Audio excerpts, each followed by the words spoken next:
നിങ്ങൾ രണ്ടുപേരും ഒരുമിക്കുന്ന സിനിമകളിലൊക്കെ ഇമോഷണലി ഭയങ്കര കണക്ട് ആയിട്ടുള്ള ഹീറോ ആയിരിക്കും. ഒരു മാസിന് പകരം ഇപ്പം റാം വരുന്നേ ഉള്ളൂ. ഇപ്പോൾ ജോയിൻ ചെയ്തിട്ടുള്ള സിനിമകൾ ഇപ്പോൾ 4 ആ സിനിമകളിലൊക്കെ നായകൻ കുറച്ചുകൂടി ഇമോഷണലി കണക്ട് ചെയ്തിട്ടുള്ള വ്യക്തിയായിരിക്കും. എന്തുകൊണ്ടാണ് ഇപ്പം റാമിലേക്ക് വന്നപ്പോൾ മാത്രമാണ് ഒരു മാസ് ലാലേട്ടൻ്റെ വെച്ചിട്ടൊരു മാസം എന്ന് ആലോചിച്ചത് എന്തുകൊണ്ട് ഇത്ര താമസിച്ചു? റാമിനകത്തും ഇമോഷണലി കണക്റ്റഡാ, മെമ്മറീസിനകത്ത് ഇമോഷണലി കണക്റ്റഡാ, കൂമനകത്ത് ഇമോഷണലി കണക്റ്റഡാ. ഇമോഷൻ ഈസ് അല്ലേ, ഒരു നായകനും നായികയും ഒക്കെ ഉണ്ടെങ്കിൽ അവർക്കൊരു കുടുംബമുണ്ട്.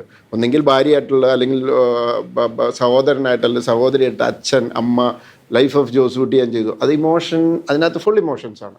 അച്ഛൻ മകൻ റിലേഷൻഷിപ്പാണ്. ഇമോഷനാണ് ഈ സിനിമ എന്ന് വിശ്വസിക്കുന്ന ഒരാളാണ് ഞാൻ. ഇപ്പം അല്ലാതെ ഇവിടുന്ന് ഒരു നായകൻ വന്നു, ഇവിടുന്ന് ഒരു നായിക വന്നു, അവരൊക്കെ എങ്ങോട്ടോ പോയി, അതല്ല. ഒരു അച്ഛൻ, അമ്മ. ഞാൻ മൈബോസ് ചെയ്ത് കഴിഞ്ഞപ്പം എന്നോടൊരാൾ വന്നിട്ട് കുറേ നാളുകൾക്ക് ശേഷം അവർ മുത്തശ്ശിയെ കണ്ടെന്ന് സിനിമയിൽ ഉണ്ടായിരുന്നു. അതൊക്കെ പക്ഷെ അതൊക്കെ അങ്ങ് പോയി. പക്ഷെ ഞാനിപ്പോഴും ആ ഒരു ലൈനിൽ പോകുന്ന ഒരാളാണ്. തീർച്ചയായിട്ടും. ഇപ്പം ട്രെയിലറിൽ സിദ്ദിഖിക്ക ലാലേട്ടൻ്റെ ക്യാരക്ടറിനോട് മിണ്ടാതിരിക്കാൻ പറയുന്നുണ്ട്. കോടതിയിൽ നിശബ്ദയായി പോകേണ്ടി വന്നിട്ടുണ്ട്. അഡ്വക്കേറ്റ് ആയതുകൊണ്ട് ഞാൻ ചോദിച്ചത്. ചില സമയം ഇപ്പം നമ്മൾ തുടക്കത്തിലും അല്ലെങ്കിൽ ആവേശം കയറിയൊക്കെ ചിലപ്പം ആർഗ്യ ചെയ്യുമ്പം സീനിയേഴ്സ് ആരെങ്കിലുമൊക്കെ ആർഗ്യ ആയിരിക്കും. അപ്പം നമ്മളോട് സീനിയർ പറയുന്നതിന് പകരം അതിന് മുമ്പ് തന്നെ നമ്മളോട് ജഡ്ജ് പറയും, ചിലപ്പം അദ്ദേഹം ആർഗ്യ ചെയ്യട്ടെ എന്ന് പറയും. ഇങ്ങനെ കാണിക്കും. ചില സമയങ്ങൾ ഉണ്ടായിട്ടുണ്ട് അങ്ങനെ. അതിപ്പോഴും ഇടയ്ക്ക് ഉണ്ടായിട്ടുണ്ട്. ഇപ്പം 2011 പ്രാക്ടീസ് തുടങ്ങിയതാണ് ഞാൻ.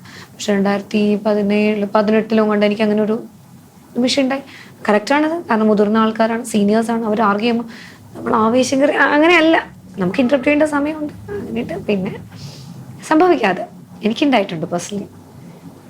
സാർ 4 ക്യാമറ വെച്ചിട്ട് ഷൂട്ട് ചെയ്യുന്ന സാർ പ്രസ് മീറ്റിൽ പറഞ്ഞിട്ടുണ്ടായിരുന്നു. അപ്പം അതിൻ്റെ ഒരു ഇപ്പോൾ കോർട്ട് റൂമിൽ തന്നെ നിൽക്കുന്നതുകൊണ്ട് ആ ഒരു ഫ്ലോ അതിന് വേണ്ടിയിട്ടാണ് ഈ 4 ക്യാമറയിലേക്കൊക്കെ. ബേസിക്കലി എനിക്ക് ആ ഇമോഷണൽ കണ്ടിന്യൂറ്റി എല്ലാം കിട്ടാൻ വേണ്ടിയിട്ടായിരുന്നു. കാരണം നമ്മളത് കട്ട് ചെയ്ത് ഒന്നാമത് കോടതിക്ക് ഇരുന്നും ഒക്കെ ചെയ്യും. ഇപ്പോൾ ഉദാഹരണം പറയാം, 12th മാൻ ഷൂട്ട് ചെയ്ത സമയത്ത് ഒരു മുറിക്കകത്തായിരുന്നു. കുറച്ച് കഴിഞ്ഞപ്പോൾ ഒരു ഇതായിട്ട് നമ്മൾ ഷോർട്സ് എടുത്ത് കഴിയുമ്പോൾ എല്ലാവരും പുറത്തേക്ക് ചാടുക. കാരണം ഇരുന്ന് മടുക്കും. അപ്പം ഒത്തിരി കാര്യങ്ങളുണ്ട്. അതേസമയം നമ്മൾ ആ 4 ക്യാമറ വെച്ചിട്ട് ആ ഒരൊറ്റ ഫ്ലോയിൽ അങ്ങ് പോകുമ്പോൾ കറക്റ്റായിട്ടുള്ള ഇമോഷണൽ കണ്ടിന്യൂറ്റി കിട്ടും, കറക്റ്റ് ഇമോഷൻസ് കിട്ടും. അങ്ങനെ ഒത്തിരി ഫാക്ടേഴ്സ് കൊണ്ടാണ് ഞാൻ അത് 4 ക്യാമറ വെച്ച് ചെയ്യാനായിട്ട്. പക്ഷേ അതിനൊത്തിരി പ്ലാനിങ് വേണം, ഭയങ്കര എന്താ പറയുക, ഒരു ടീം വർക്ക് ഉണ്ടാവണം. അത് വളരെ ഇമ്പോർട്ടൻ്റ്. പോലീസും കോടതിയും ക്രൈമും ഒന്നും ഇല്ലാത്തൊരു സിനിമ നിങ്ങളിൽ നിന്ന് പ്രതീക്ഷിക്കാമോ ഈ ഒരു കോമ്പിനേഷൻ? അങ്ങനെ അതെ, അങ്ങനെ ഇതൊന്നും നമ്മൾ പ്രതീക്ഷിച്ചിട്ടുണ്ടാവുന്നതല്ലല്ലോ. അതങ്ങനെ സിനിമ ഉണ്ടാകട്ടെ. പോലീസും ക്രൈമും ഒന്നും ഇല്ലാത്തൊരു സിനിമ ഏതാ ഉള്ളത്? നല്ലൊരു ഫാമിലി സിനിമ നമുക്ക് ആഗ്രഹമുണ്ട്. അങ്ങനെ ഒരു കഥ ഒത്തു വരുവാണെങ്കിൽ നടക്കും. അല്ല, എപ്പോഴും ആൾക്കാർക്ക് കൂടെ ഇൻട്രസ്റ്റ് ആവുന്ന കാര്യം വേണമല്ലോ. ഇപ്പോൾ ഇത്തരം ക്രൈമും പോലീസും ഒക്കെ ആണല്ലോ ആൾക്കാർക്ക് കൂടുതൽ ഇഷ്ടം. കാര്യം ഇത് ഒരു ക്രൈം നടന്നിട്ട് അത് എങ്ങനെ തെളിയിക്കുക എന്ന് പറയുന്ന ആൾക്കാരുടെ ഉത്തരവാദിത്തം കൂടാണ്. അവരും കൂടെ ഈ സിനിമയിൽ ജോയിൻ ചെയ്യും. അപ്പോൾ അങ്ങനെയാണ്. ഇപ്പോൾ ദൃശ്യം എന്നുള്ള സിനിമയിൽ അയാൾ ചെയ്തത് തെറ്റാണോ ശരിയാണോ, പക്ഷേ ആൾക്കാർ അയാളുടെ കൂടെയാണ് ജോയിൻ ചെയ്തത്, മറ്റവരുടെ കൂടെ അല്ല. അപ്പോൾ അതുപോലെ ഈ സിനിമയിലും അല്ലെങ്കിൽ ഏത് സിനിമയായാലും അതിൻ്റെ മെയിൻ സിനിമ കൊണ്ടുപോകുന്ന ആളുടെ കൂടെ ആൾക്കാരും കൂടെ ചേരണം. അപ്പോഴാണ് ആ സിനിമ സക്സസ് ആകുന്നത്.